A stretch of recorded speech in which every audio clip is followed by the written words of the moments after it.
Quick question: what do Witcher 3, GTA 5 and Dragon's Dogma have in common? Once you understand this, it will instantly become clear why Dragon's Dogma 2 potentially will be the game of the year in 2K24. However, there will be a few challenges that this game needs to overcome first, one of which is really important. If Dragon's Dogma 2 fails to nail it, it will flop. One of these challenges is fast travel, of course. But first of all, let's fast travel together to 2K13, when the original Dragon's Dogma was released. Or actually 2K12. So, as you can see, it was released more than 10 years ago. In 2K12 there was a lot of cool games, like Hitman Absolution, Resident Evil 6, which is not really one of the best Resident Evils, but Diablo 3 is really very important RPG game. Also Guild Wars 2, Darksiders 2, Dishonored, Far Cry and Mass Effect 3, as well as Borderlands 2. So as you can see, Dragon's Dogma 2 released in a really hard environment, with a lot of big names releasing at the same time, and in less than 1 year. BioShock Infinite, Assassin's Creed, Battlefield, Last of Us, very cool Batman Arkham City, and also Grand Theft Auto 5 released in 2K13. All these games overshadowed this brilliant and very cool innovative game like Dragon's Dogma. But creators of Dragon's Dogma not standing in one place, they tried to make new addition to the game with Dragon's Dogma Dark Horizon. And as you can see, it's flopped. Basically, we got 26k players on the release date, and just in a few months we staying at just 2k players throughout the entire history of this beautiful and really innovative game. Why does it happen and how it tied with games I already mentioned? This DLC released in 2K16, at the same time when Grand Theft Auto, or just after it, released on PC. As you can see, it's 2K15 and Grand Theft Auto. Oh my goodness, guys. Look at this graph. It spiked with more than 300k players. And after 2K15, it's just rising in popularity. More and more people playing GTA every year. And even right now, GTA is one of the most played games on Steam. Actually, it's top 7 right now, just below Apex Legends and big titles like PUBG, Dota 2 and Counter-Strike 2. And of course Palworld, sensation of the last week. Maybe you can tell me that it's incorrect to compare games like this. You know, Dragon's Dogma is RPG game, while GTA 5 is exploration, open world. But there is another open world game, Witcher 3, Game of the Year. Insanely cool and interesting RPG. If you never played it, you can play it right now and you will have a lot of fun. And as you can see, even right now there's 11k players playing this game, with all-time peak with 100k players. This is insane for like 10-year-old game. So why do Witcher 3, which is a more basic RPG than Dragon's Dogma in my opinion, less innovative but really with a good story, good character, nice and immersive gameplay, why do Witcher 3 really stand out like this? There is a really good and great answer from developers themselves. In Witcher 3 you got something like 15 or 20 seconds of movement of your character when you're seeing some interesting stuff that you can explore and interact with.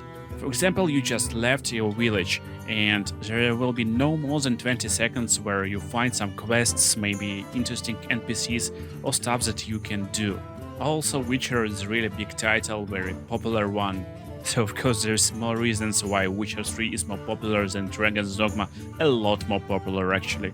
And in reality I never played Dragon's Dogma myself, so I downloaded and tried it a few days ago. So what I think about this game and why it's so tied with Dragon's Dogma 2 and its success. As I already told you, Dragon's Dogma is open world game, and when you live in your first city, what we see outside. So let's go, my character running away, and let's just count some time. There's already around like 5-6 seconds passed maybe already 10 seconds, and we basically see nothing but just basic like a rabbit or whoever it is, some traders that we can't interact with, and basically you can go full way to the next city until you find some new quests and other stuff. That's not cool. That's why Dragon's Dogma is really a specific game and haven't found really big audience to play it, really nice player base. Well, there's a lot of fans for this game because very nice and innovative features like pawns and a leveling system. Combat is really nice and interesting. Big bosses, this game got it all. It's really cool if you just go in and try it. But immersion is kinda weak compared to other games, and that's in my opinion one of the biggest problems with Dragon's Dogma 2. It will have same traveling mechanic, so you won't be able to have fast travel to nearby locations or already known locations. You will be able to fast travel only with stuff that you can buy from traders. They called fairy stones and you need to buy them to travel faster. So actually you will be forced to go and explore these beautiful lands and fight awesome creatures.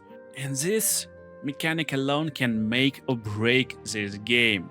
So, for example, if you will find a lot of cool fights with enemies, it will be really interesting, engaging and cool experience.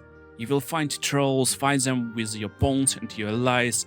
You will try to climb them, attack them, use your spells, whatever. Maybe it will be very fun. But how fun can be fight with same Cyclops over and over again, because there's not a lot of enemies in this game as far as I know. Maybe it will be fun a few times, but then basically fight will be the same, you know, it's same fire spell from your two like magic pawns, and then you just climb on this big bro and trying to knock his head off, maybe poke in his eye, and basically doing same things again and again. That's one of the biggest questions. How different can combat be when you're fighting same monsters all over again? How different terrain will affect this combat? For example, when you're fighting on the rocks, you can climb through the rocks, jump on his head, but when there's no rocks, you need to climb on him, and that's basically it. What other options will we have? And I'm not saying this game will be not interesting. I'm actually hyped. I'm super hyped for this Dragon's Dogma 2 game. I will play it a lot, make some guys, some walkthrough, playthrough, you know, challenges, whatever. It's really cool looking and interesting game for me. But this game's so cool that, in my opinion, it can be easily in top 10 of Steam for the next few months after release. It could be actually Game of the Year. But only if developers will make exploration as fun as in GTA 5 with a lot of unexpected stuff and meetings you will find. In GTA, when you're exploring, you will find a lot of people, a lot of NPCs that's doing really weird stuff, really weird weapons, vehicles, quests, and other stuff. That's why it's so cool and very interesting game that a lot of players play. Or they need to make a world like in Witcher 3, where no matter how far you travel, you will find something to do every 20 or 30 seconds. So you will no longer feel exhausted or bored, because you know who already failed this mission. Biggest game of the year. Yeah, I'm talking about Starfield. As you can see right now, it's like pretty flopped. Player base right now is just 7k players. More people playing Witcher 3 right now, exactly right now, than they play in Starfield, newest and biggest game. Because it doesn't matter how big the game is if there is nothing to do, if every encounter is boring. While at the same time, if encounters is really interesting, you can play same encounter again and again. I'm talking about Baldur's Gate 3, of course. Baldur's Gate 3 right now got more than 60k players, spiking every day at more than 100k players, and actually got Game of the Year award, of course. It's so good and immersive that you want to play it again and again. Story almost never changing a lot, almost, but exploring different classes, combinations and ways you can defeat your enemies and obstacles you will find on your way is so interesting that players spending more than 100 hours on this single player game. I'm really hyped for Dragon's Dogma 2, so let's see, will Developers managed to make this game as awesome as Baldur's Gate 3, and we will play it for a long time, like Elden Ring and other really cool titles in this genre. It was me, Spot the King.